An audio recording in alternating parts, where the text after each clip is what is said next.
Since Russia launched its invasion of Ukraine, at least 23 journalists have been killed in the country, according to a journalists' union. And at least 7 of those deaths took place while the journalists were on assignment, says the Committee to Protect Journalists. Oleksiy Kovalenko has the story, narrated by Anna Rice. The war in Ukraine has left thousands of people dead.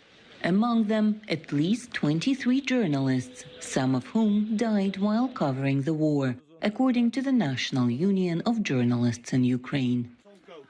Media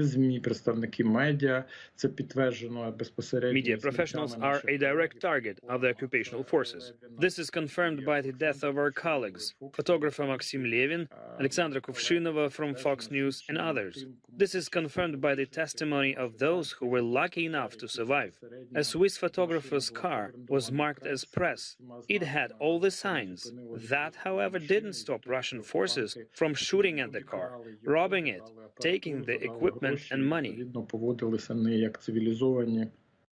Journalist Oksana Baulina was killed by a rocket strike near a Kiev mall while on assignment. The same mall had been shelled by Russian forces the day before. Her colleague Anton Numlyuk recalls the incident. There were only rescue workers, journalists, and some passers-by on site.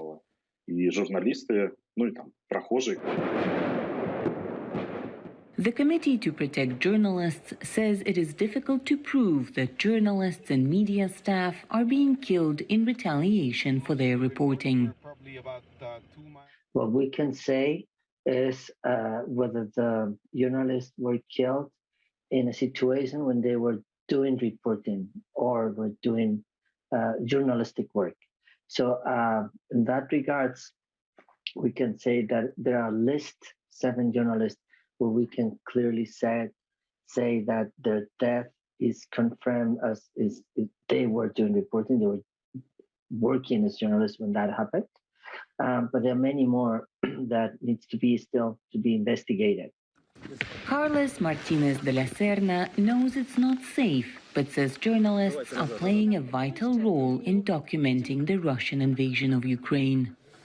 They are literally bearing witness to first a terrible invasion and also documenting and leaving clear documents of what's happening for generations to come to have a record of what happened.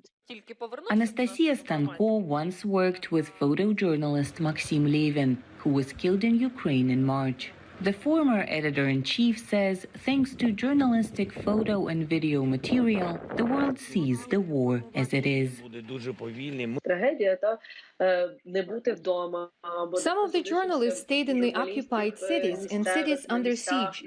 They're trying to pass the information from there to save people. Even though some journalists have lost their lives and been detained, hundreds of others remain in the region, recording Russia's war on Ukraine.